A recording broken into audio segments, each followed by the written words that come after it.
G2 e스포츠는 안정적인 경기력을 보여주는 팀입니다.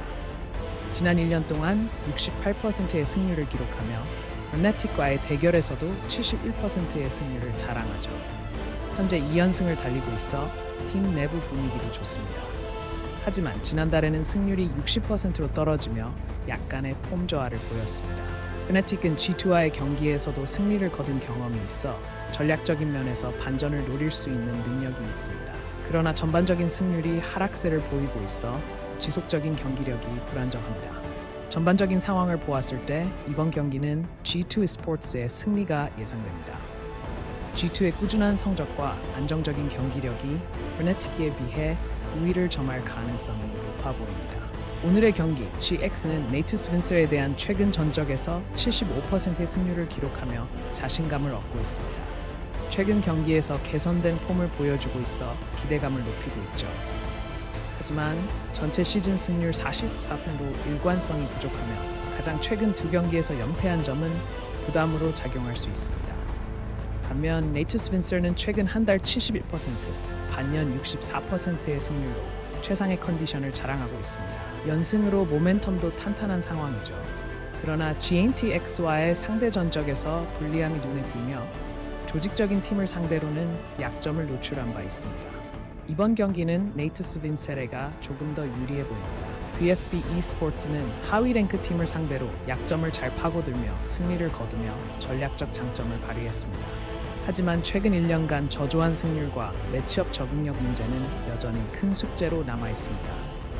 반면 아인트락트 슈반다우는 최근 압도적인 승률과 VFB와의 대결에서 확실한 우위를 점하고 있어 자신감이 넘칩니다. 다만 상위권 팀을 상대할 때의 취약성은 무시할 수 없습니다. 하지만 이번 경기에서는 아인트락트 슈반다우가 유리해 보이네요. 로스 헤레틱스는 70%의 전체 승률과 EMEA 마스터스에서의 3연승으로 그들이 얼마만큼 안정적인 기본기를 갖추고 있는지를 보여줍니다. 특히 최근 반년 동안 상위 대회에서의 투자와 경험이 좋은 결과로 이어지고 있죠. 하지만 가장 최근 경기에서 2연패를 기록한 것은 팀의 모멘텀이 살짝 저하된 상태임을 암시합니다. 반면 팔키 e스포츠는 랜 적응력이 뛰어나고 다양한 전략을 펼칠 수 있는 강점을 지니고 있습니다. 그러나 최근 1년간 승리가 단 한 번도 없다는 점은 준비와 전략에서의 불안정성을 나타내며 개선이 필요할 것입니다. 전체적인 상황을 봤을 때 이번 경기에서는 러스 헤레틱스가 승리를 가져갈 가능성이 높아 보입니다. 카우플랜드 헝그리 나이츠 최근 맞대결에서 굉장한 성과를 보여주며 전술적 우위를 입증했습니다. 이건 진짜 무시 못할 강점인데요. 최근 성적이 조금 불안정하긴 했습니다. 반년간 승률이 많이 떨어졌고 연패가 이어졌습니다.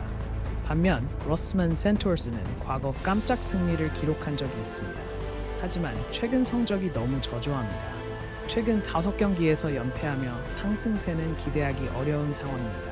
전체적인 분위기로 봤을 때 이번엔 카우플랜드 헝그리 나이츠가 승리할 가능성이 높아 보이네요. 지금 무비스타 KO와의 기세가 대단히 인상적입니다.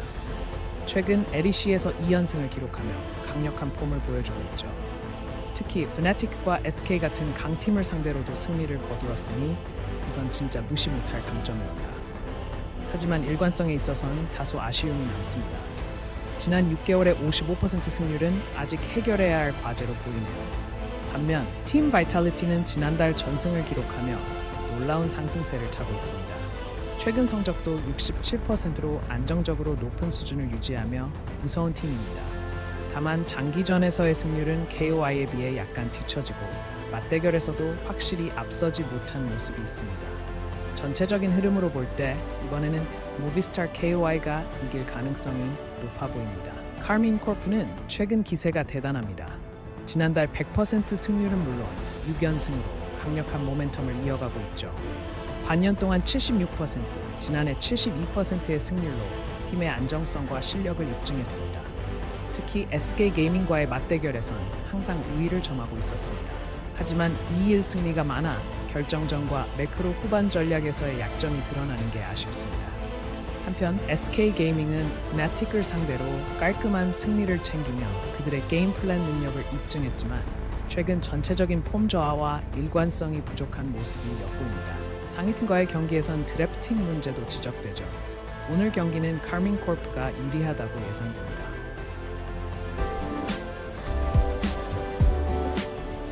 또 보러 오세요.